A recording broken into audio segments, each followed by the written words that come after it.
حضرت عمر کے دل پر چوٹ لگی، ان کا دل تھوڑا سا سافٹ ہوا، مگر ابھی اسلام انہوں نے قبول نہیں کیا۔ ایک دن بڑے غصے میں تلوار لے کر کے نکلے، راستے میں ایک صحابی ملے حضرت نعیم رضی اللہ تعالیٰ عنہ، انہوں نے پوچھا عمر کہاں جا رہے ہو؟ کہا کہ آج میں تلوار لے کر کے نکلا ہوں، آج محمد رسول اللہ کا مرڈر کر دوں گا، نعوذ باللہ آپ کی ہتیا کر دوں گا، اسلام کا کام تمام کر دوں گا۔ حضرت نعیم دل ہی دل میں گھبرا گئے، زبان سے انہوں نے ظاہر نہیں کیا، وہ جانتے تھے حضرت عمر بڑے موڈی آدمی ہیں، ان کے موڈ میں آ گیا تو کچھ بھی کر سکتے ہیں۔ کہا کہ اے عمر ایک کام کرو، پہلے اپنے گھر جاؤ، تمہاری بہن بھی مسلمان ہو چکی ہے، تمہارے بہنوئی بھی مسلمان ہو چکے ہیں۔ کہا اچھا میری بہن اسلام لے آئی، میرے بہنوئی اسلام لے آئے، ابھی چل کے بتاتا ہوں۔ وہاں سے راستہ بدل دیا، حضرت عمر کہاں پہنچے؟ بہن کے سسرال پہنچے، بہن کے گھر پہنچے۔ اندر بہنوئی قرآن کی تلاوت کر رہے تھے، قرآن پڑھ رہے تھے، حضرت خباب رضی اللہ تعالیٰ عنہ ان کو قرآن پڑھا رہے تھے۔ حضرت عمر نے دروازہ کھٹکھٹایا، بہنوئی نے اندر سے پوچھا کون؟ کہا کہ میں عمر ابن خطاب۔ جلدی سے قرآن کو چھپایا گیا، دروازے کو کھولا گیا۔ حضرت عمر نے کہا مجھے پتہ لگا ہے تو نے اسلام کو قبول کر لیا ہے، میری بہن اتنا غلط کام تم نے کیسے کر دیا؟ اتنا کہنے کے بعد اپنی بہن کو مارنے لگے، بہنوئی بچانے کے لیے آئے، بہنوئی کو بھی مارنے لگے۔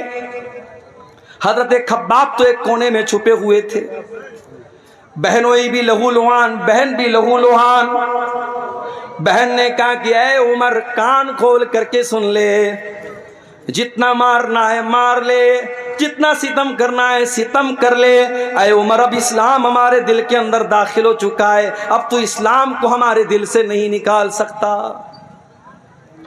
حضرت عمر سوچنے پر مجبور ہو گئے کہ وہ بہن جو کل تک اپنے بھائی کی آنکھوں سے آنکھیں ملا کر کے بھی باتیں نہیں کرتی تھی، آج کتنے دھڑلے سے میری باتوں کا جواب دے رہی ہے، اتنی ہمت میری بہن کے اندر کہاں سے پیدا ہو گئی؟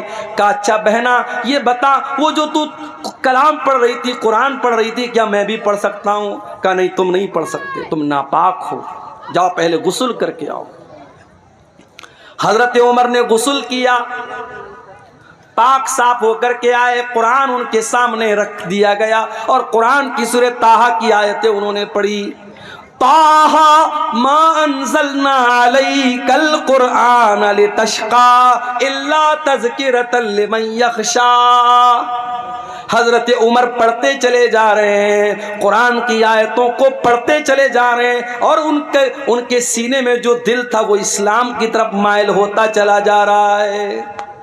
جب تلاوت ختم کر چکے کہا کہ اے میری بہنا یہ اللہ کا کلام ہے، میں بھی اس پر ایمان لانا چاہتا ہوں، میں بھی اسلام قبول کرنا چاہتا ہوں، میں بھی مسلمان ہونا چاہتا ہوں۔ حضرت سعید بن زید ان کے بہنوئی تھے، ان کو لے کر کے دار ارقم میں پہنچے جہاں اللہ کے نبی اپنے صحابہ کو لے کر کے چھپے رہتے تھے اور اسلام کی وہیں پر تبلیغ کرتے تھے۔ دار ارقم میں پہنچ کر کے حضرت عمر نے دروازہ کھٹکھٹایا، اندر سے پوچھا گیا کون؟ کہا کہ میں عمر بن خطاب ہوں۔ اندر صحابہ کرام ڈر گئے کہ ارے عمر آئے، پتہ نہیں کیا ارادہ لے کے آئے۔ حضرت حمزہ بھی اسلام لا چکے تھے، انہوں نے کہا کوئی بات نہیں، آنے دو، اچھے مقصد کے تحت آیا ہے تو اچھی بات ہے، برے مقصد کے تحت آیا ہے تو اسی کی تلوار سے اس کو ختم کر دوں گا، آنے دو۔ دروازہ کھولا گیا، حضرت عمر فاروق رضی اللہ تعالیٰ عنہ اندر آتے ہیں اور اللہ کے نبی کے پاس آ کر کے کہتے ہیں اشہد ان لا الہ الا اللہ واشہد انک رسول اللہ۔ اے اللہ کے نبی میں کوئی دشمنی کرنے نہیں آیا، میں کوئی مرڈر کرنے نہیں آیا، میں کوئی ہتیا کرنے نہیں آیا، میں اللہ کی توحید کا اعلان کرتا ہوں اور میں آپ کے رسول ہونے کا اعلان کرتا ہوں۔ اللہ کے نبی نے اللہ کا شکر ادا کیا، کیونکہ آپ نے اللہ سے دعا کی تھی کہ اے اللہ تو دو لوگوں میں سے کسی ایک کو اسلام کی توفیق دے دے، چاہے عمر بن ہشام کو جس کو ابو جہل کہتے ہیں اس کو تو اسلام کی توفیق دے دے، چاہے تو عمر بن خطاب کو دے دے۔ اللہ کو عمر بن خطاب پسند تھے، ابو جہل پسند نہیں تھا۔ ابو جہل کو ایمان کی دولت نہیں ملی، حضرت عمر کو مل گئی۔ اللہ کے نبی نے اللہ کا شکر ادا کیا اور مسلمانوں نے مل کر کے نعرہ تکبیر لگایا، اتنے زور سے نعرہ تکبیر لگایا کہ پوری مکان کی چھت پہنچ گئی۔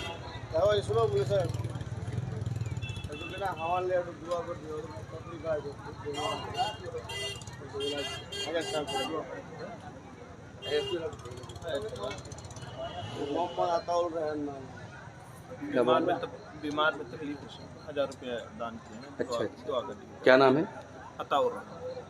کوئی محمد عطا الرحمان بھائی ہیں، بہت بیمار ہیں، تکلیف میں، انہوں نے مدرسے کو 1000 کا تعاون پیش کیا ہے۔ اللہ ان کا یہ چندہ قبول کرے، ان کی بیماری سے ان کو شفا عطا فرمائے۔ تو قرآن کریم میرے بھائیوں حضرت عمر فاروق کے دل کو بدلنے میں کامیاب ہو گیا۔ وہی قرآن ہمارے پاس موجود ہے، یہ قرآن ہمارے اوپر کیوں اثر نہیں ڈال رہا ہے؟ نمازوں میں قرآن پڑھا جا رہا ہے، تراویح میں قرآن پڑھا جا رہا ہے، تقریروں میں قرآن پڑھا جا رہا ہے، جمعہ کے خطبوں میں قرآن پڑھا جا رہا ہے، مگر دل کے اوپر کوئی اثر نہیں ہو رہا ہے۔ آؤ میں جواب دیتا ہوں، قرآن کا پہلا پارہ کھولو، اللہ فرماتا ہے ثم قست قلوبکم من بعد ذالک فہی کالحجارۃ او اشد قسوا۔ اے یہودیو، تم نے اتنے گناہ کیے، اتنے اللہ کو ناراض کرنے والے کام کیے کہ تمہارے دل کٹھور ہو گئے، تمہارے دل سخت ہو گئے، اتنے سخت ہو گئے فَهِيَ كَالْحِجَارَةِ أَوْ أَشَدُّ قَسْوَةً، تمہارے دل پتھروں کے جیسے کٹھور ہو گئے، پتھروں سے زیادہ سخت ہو گئے تمہارے دل کٹھور ہو گئے ہمارے۔ اس دل پر اب قرآن کا کوئی اثر نہیں ہو رہا ہے میرے بھائی۔ اس قرآن کو سن کر کے ڈاکو لوگ ایمان لے آتے تھے۔ فضیل ابن عیاض نام کا ایک ڈاکو، جس کا کام لوگوں کے مکان کی چھتوں پہ جا کر کے چھاپا مارنا اور ڈاکہ ڈالنا ہے۔ فضیل ابن عیاض ڈاکہ ڈالنے کے لیے ایک مکان کی چھت پہ کودتا ہے، رات کا سناٹا ہے، رات کا ٹائم ہے، فضیل ابن عیاض ڈاکہ ڈالنے گیا ہے، چوری کرنے گیا ہے، مال ہڑپنے گیا ہے۔ وہ رات کے سناٹے میں کوئی اللہ کا بندہ قرآن کی تلاوت کر رہا تھا اور قرآن کی یہ آیت فضیل ابن عیاض کے کانوں میں پڑ جاتی ہے، الم یان للذین آمنوا ان تخشع قلوبہم لذکر اللہ، کیا ایمان والوں کے لیے ابھی وہ سمے نہیں آیا، وہ ٹائم نہیں آیا، وہ وقت نہیں آیا جب ایمان والوں کے دل اللہ کا کلام سن کر کے پگھل جائیں؟ جب یہ آیت سنی فضیل ابن عیاض نے، فوراً اس کے دل پر اثر ہوا۔ ڈاکو ہے، چور ہے، ڈاکہ ڈال کے اپنا خرچہ چلاتا ہے، قرآن کی آیت سنی، ڈائریکٹ دل پر اثر ہوا۔ اس نے کہا نہیں ہے اللہ، ٹائم آ چکا ہے، ٹائم آ چکا ہے اللہ، میں توبہ کرتا ہوں تیری بارگاہ میں، آج کے بعد چوری نہیں کروں گا، آج کے بعد ڈاکہ نہیں ڈالوں گا۔ اور چشم فلک نے وہ منظر بھی دیکھا، فضیل ابن عیاض نے اتنی سچی توبہ کی، کل تک جو ڈاکہ ڈالا کرتا تھا، جو چوری کیا کرتا تھا، جو دوسروں کی بہو بیٹیوں کو غلط نظر سے دیکھا کرتا تھا، آج اللہ کا اتنا نیک بندہ ہو گیا کہ دن رات 24 گھنٹے وہ خانے کعبہ کے پاس رہنے لگا، اللہ کے گھر میں رہنے لگا، اتنا بڑا عابد، اتنا بڑا زاہد بن گیا، اتنا بڑا عبادت گزار بن گیا۔ قرآن تو وہی ہے میرے بھائی، دل بدل گئے ہمارے، نیتیں بدل گئی ہماری۔ قرآن کے اندر جو اثر 1400 سال پہلے تھا وہ اثر آج بھی ہے، شرط یہ ہے کہ ہم اپنے دل کو تھوڑا سافٹ کریں اور قرآن کو پڑھنے کی کوشش کریں۔ صحابہ کرام نے اس قرآن کو حاصل کرنے کے لیے بڑی قربانی دی تھی۔ ایک صحابی ہے جن کا نام عمر بن سلمہ ہے، بخاری کی روایت آپ کو پڑھ کے سنا رہا ہوں۔ عمر بن سلمہ کہتے ہیں کہ میں ایسے جگہ رہتا تھا، ایسی لوکیشن پہ رہتا تھا کہ جب عرب میں کوئی قافلہ آتا تھا، مکے میں کوئی قافلہ آتا تھا تو ہمارے گاؤں کے پاس سے، ہمارے ٹاؤن کے پاس سے گزرتا تھا، راستے میں مڈ راستے میں ہمارا گاؤں پڑتا تھا، قصبہ پڑتا تھا۔ حضرت عمر بن سلمہ کہتے ہیں ہمیں معلوم ہوا کہ مکے میں ایک رسول آئے ہیں، ہم نے اس رسول کے بارے میں لوگوں سے ڈیٹیل پوچھی، لوگوں نے ڈیٹیل بتائی۔ میں نے پوچھا وہ نبی کیا پڑھ کے سناتے ہیں؟ تو لوگوں نے قرآن کی آیتیں پڑھ کے سنائی۔ عمر بن سلمہ کی عمر ماتر 6 سال ہے، 6 یا 7 سال، 6 یا 7 سال کا بچہ ہے۔ اس نے اس قافلے کے لوگوں سے قرآن کی آیتوں کو سن کر کے یاد کر لیا۔ اچھا یہ بھی اللہ کی بڑی عجیب قدرت ہے، دنیا کی کوئی اور کتاب 5-6 سال کا بچہ یاد نہیں کر پاتا ہے۔ آپ کے بہار کے شیرشاہ آبادی علاقے کا رہنے والا بچہ ہے، اس کی لینگویج بنگلہ ہے، اس کی زبان ہندی اردو ہے، وہ تو جانتا بھی نہیں عربی زبان، وہ مدرسے میں آتا ہے، مولوی صاحب اسے نورانی قاعدہ پڑھاتے ہیں، ناظرہ قرآن پڑھاتے ہیں، حفظ کراتے ہیں۔ کچھ بچے 6 مہینے میں، کچھ 1 سال میں، کچھ 1.5 سال میں، کچھ 2 سال میں قرآن یاد کر لیتے ہیں۔ ہمارے ایک دوست کا بچہ ہے ممبئی میں، اس نے 6 سال کی عمر میں قرآن حفظ کر لیا۔ یہ قرآن کی برکت ہے میرے بھائی، اللہ نے قرآن کو آسان بنایا ہے یاد کرنے کے لیے، 6 سال کا بچہ بھی قرآن کو یاد کر لیتا ہے۔ اسی لیے اللہ قرآن میں کہتا ہے وَلَقَدْ يَسَّرْنَا الْقُرْآنَ لِلذِّكْرِ فَهَلْ مِن مُدَّكِرٍ، ہم نے اس قرآن کو آسان بنایا ہے یاد کرنے کے لیے، ہے کوئی قرآن کو یاد کرنے والا؟ میں تحدیث نعمت کے طور پہ کہہ رہا ہوں، اپنی بڑائی کے طور پہ نہیں کہہ رہا ہوں، اس کو تکبر کے طور پہ یا بڑائی کے طور پہ مت لیجئے گا، تحدیث نعمت کے طور پہ کہہ رہا ہوں۔ لاک ڈاؤن لگا تھا، رمضان کا مہینہ آیا، میری والدہ اللہ مغفرت فرمائے، ان کی زندگی کا آخری رمضان تھا، مسجدیں بند تھی، تالا لگا تھا مسجد میں، رمضان کے اندر تراویح کی نماز گھر میں پڑھنے کا معاملہ آیا۔ میرے گھر میں کوئی حافظ نہیں تھا، مجھے سورہ بقرہ یاد تھی، میں نے اپنے ماں باپ سے کہا کوئی بات نہیں، میں کوشش کرتا ہوں تھوڑا تھوڑا یاد کر کے پڑھوں گا، تراویح گھر میں پڑھاؤں گا۔ عام دنوں میں سوچ بھی نہیں سکتا تھا کہ میں تراویح پڑھاؤں گا، میرے پیچھے میری ماں پڑھے گی، میرے باپ پڑھیں گے، میرے بھائی لوگ پڑھیں گے، کیونکہ میں حافظ تو نہیں ہوں۔ لیکن یہ لاک ڈاؤن کو آپ کہہ سکتے ہیں کہ یہ کرشمہ تھا اس کا۔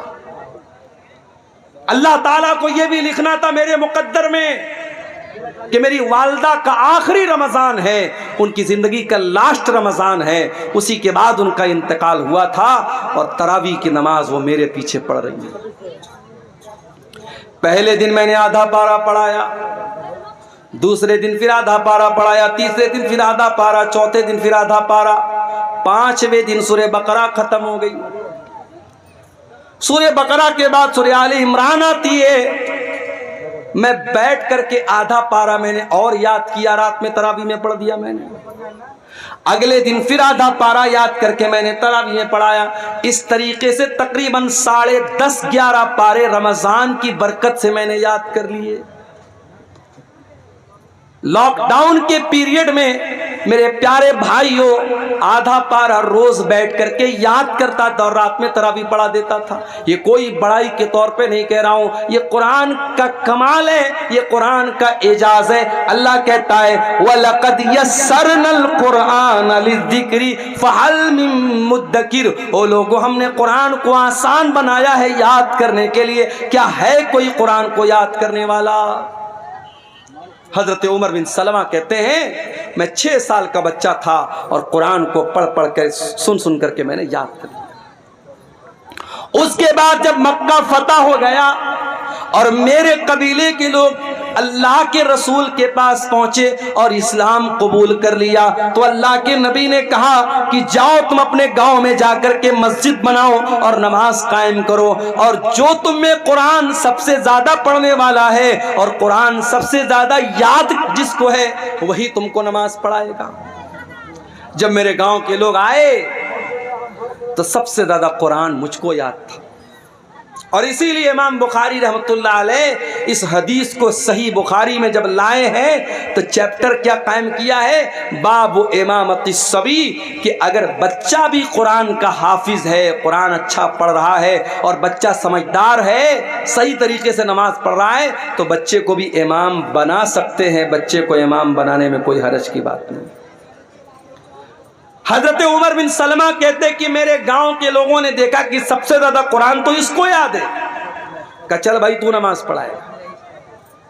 اب یہ کہتے ہیں کہ میں بہت غریب فیملی سے تعلق رکھتا تھا، ایک ہی چادر تھی میرے پاس، ایک ہی چادر تھی، وہی لنگی بھی تھی اور وہی میرا کرتا بھی تھی، ایک ہی چادر میں پہنا کرتا تھا، ایک چادر پہن کر کے میں نماز پڑھاتا تھا۔ میرے پیچھے مردوں کی سب لگتی تھی اور مردوں کے پیچھے عورتوں کی سب لگتی تھی۔ جب میں سجدے میں جاتا تھا تو کبھی کبھی پیچھے سے میری شرمگاہ دکھنے لگتی تھی، پیچھے سے میرا پاخانے کا راستہ دکھنے لگتا تھا۔ عورتوں نے آ کر کے شکایت کی کہ ارے کم سے کم اپنے امام کو کپڑا تو ڈھنگ کا دے دو، ان کی شرمگاہ پیچھے سے نظر آ جاتی ہے۔ تب لوگوں نے مجھے خرید کر کے ایک دوسری چادر دی، اور مجھے زندگی میں کبھی اتنی خوشی نہیں ہوئی جتنی اس ایک چادر کے پانے کے بعد ہوئی تھی۔ یہ تھے صحابہ کرام جنہوں نے قرآن کو حاصل کرنے کے لیے اتنی محنت کی تھی۔ اور میں آپ کو یہ بھی بتا دوں، کوئی پوچھ سکتا ہے بھئی قرآن کی ضرورت کیا ہے؟ ہمارے پاس اتنی نالج ہے، اتنی عقل ہے، ہمیں قرآن کی کیا ضرورت ہے؟ میں ایک بہت پوائنٹ کی بات آپ کو بتانے جا رہا ہوں۔ دیکھو، نالج ہم حاصل کرتے ہیں 3 چیزوں سے۔ پہلی چیز، اللہ تعالیٰ نے ہماری باڈی میں 5 سینس رکھے ہیں، ہم کوئی چیز دیکھ کر کے پتہ لگا لیتے ہیں۔ جیسے میری آنکھیں دیکھ رہی، سامنے ٹیوب لائٹ لگی ہے، وائٹ روشنی ہے، ہماری آنکھوں سے پتہ لگتا ہے یہ جھالر جو لگی ہے ریڈ کلر کی ہے، وائٹ کلر کی ہے۔ ہم آنکھوں سے کوئی چیز دیکھ کر کے علم حاصل کرتے ہیں، کان سے سن کر کے بھی ہم علم حاصل کرتے ہیں۔ میوزک بج رہا ہے، تقریر بج رہی ہے، قرآن کی تلاوت بج رہی ہے، خسر پسر ہو رہی ہے، کیا ہو رہا ہے؟ کان سے سن کر کے ہمیں معلوم ہو جاتا ہے۔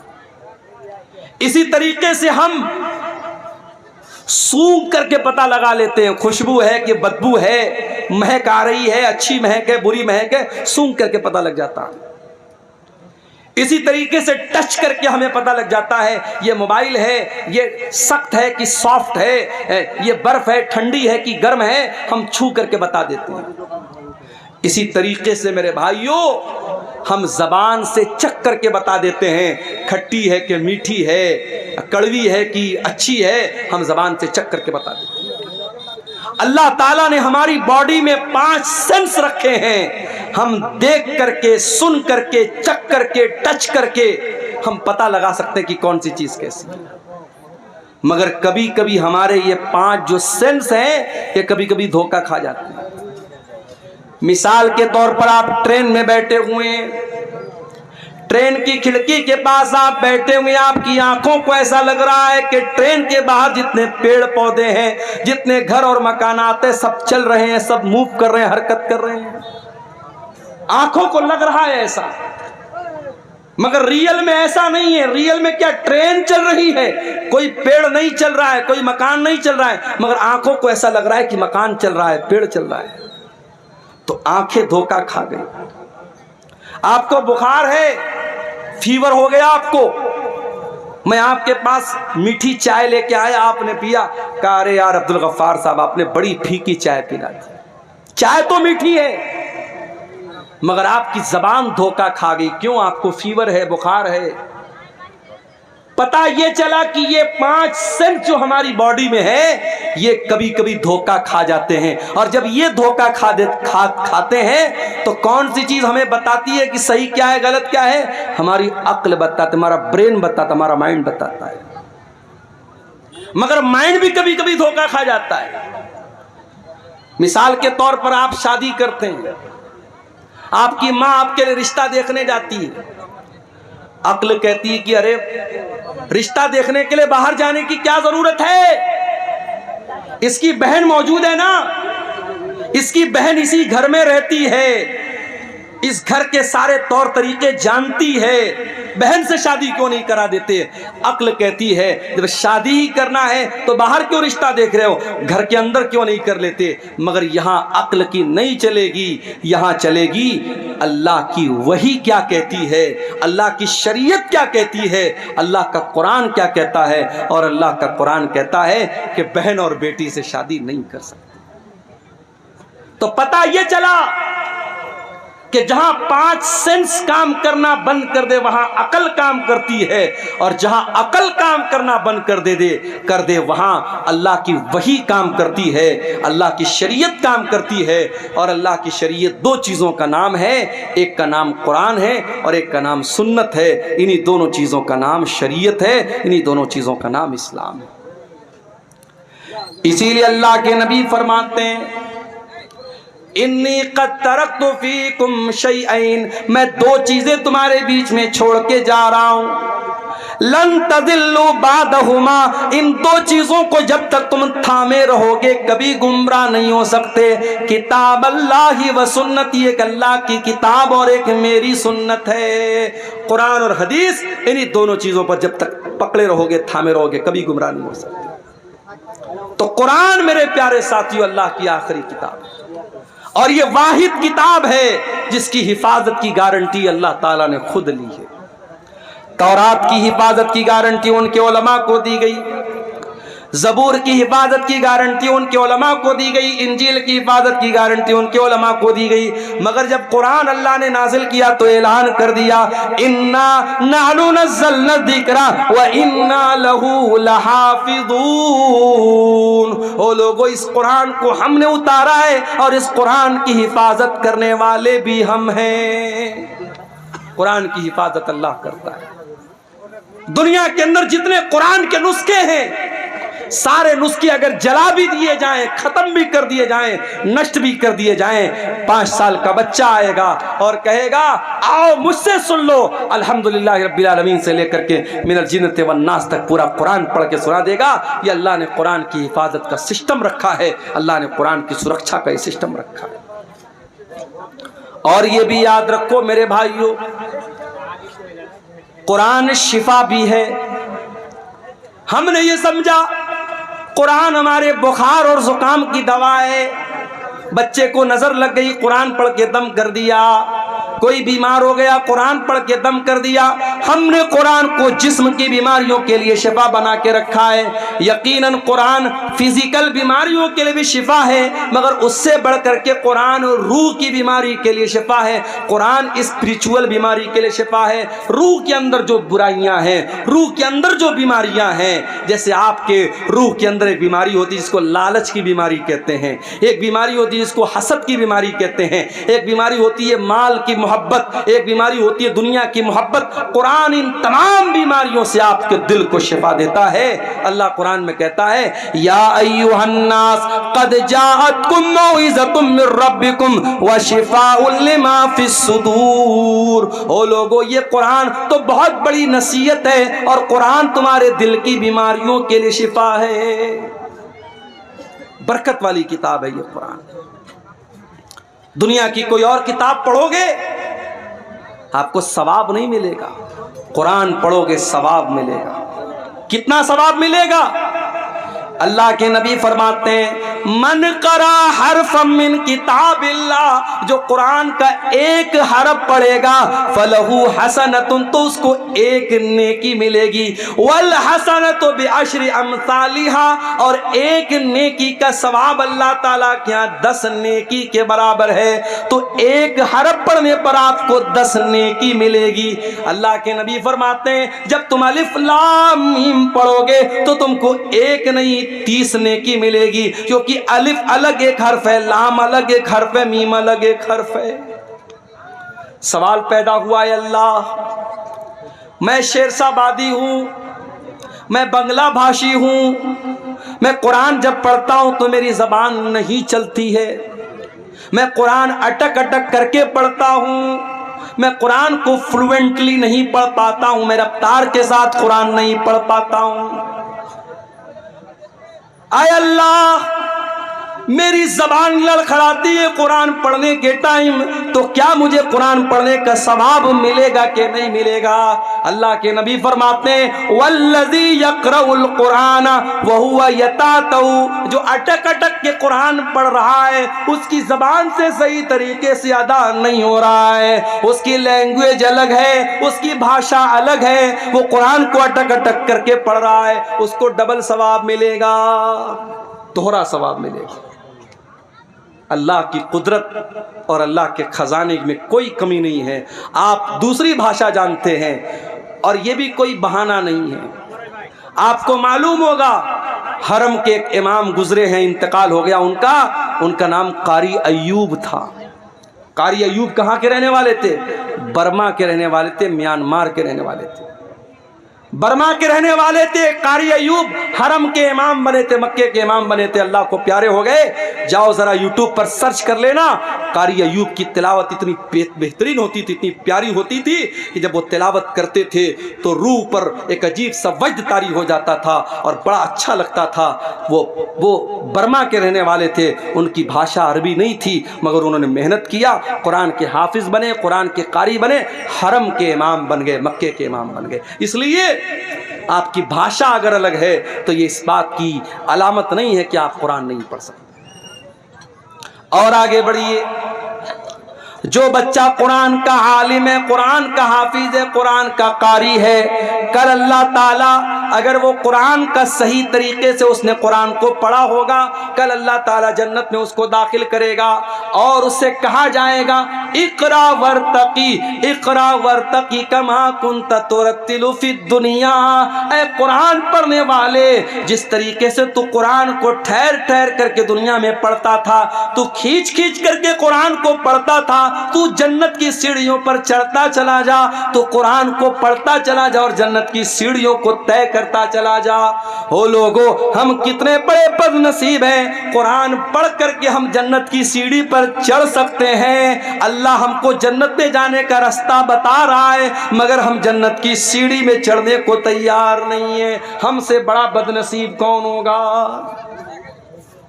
اخبار پڑھنے کے لیے ٹائم ہے ہمارے پاس، چائے کے ہوٹلوں میں بیٹھ کر 2-2 گھنٹے بیٹھ کر کے پالیٹکس پر اور نتیش کمار اور تیجسوی اور مودی اور یوگی پر بات کرنے کے لیے ہمارے پاس ٹائم نہیں ہے، تو قرآن پڑھنے کے لیے ٹائم نہیں ہے۔ ہم ٹائم پاس کرتے ہیں مگر قرآن پڑھنے کے لیے ہمارے پاس ٹائم نہیں ہے۔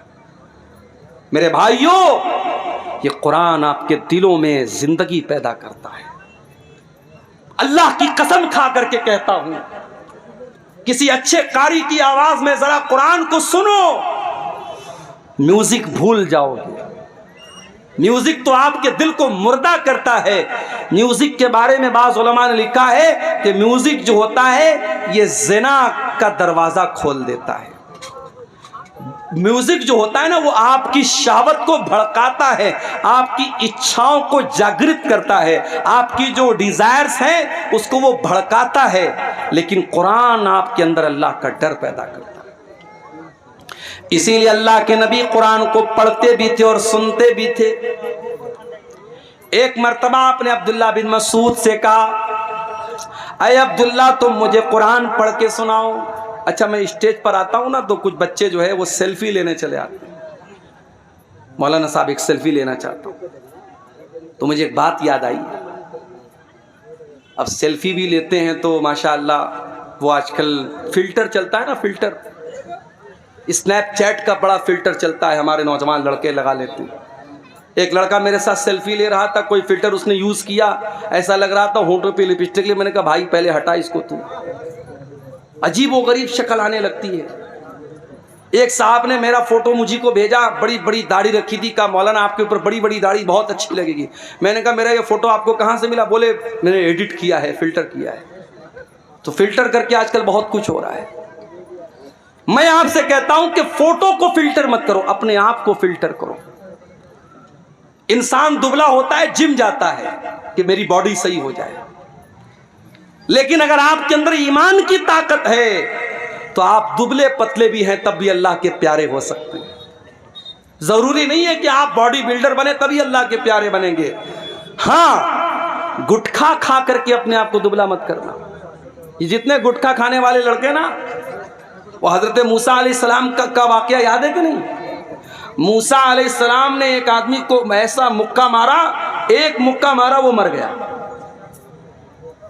موسیٰ علیہ السلام کے مکے میں اتنی طاقت تھی، ایک مکہ مارا مر گیا وہ آدمی۔ اور آج کل ہمارا نوجوان گٹکا کھا کھا کر کے اتنا کمزور ہو چکا ہے کہ وہ کسی کو مکہ مارے گا تو خود ہی گر جائے گا۔ تو گٹکا کھا کر کے اپنے آپ کو برباد مت کرو۔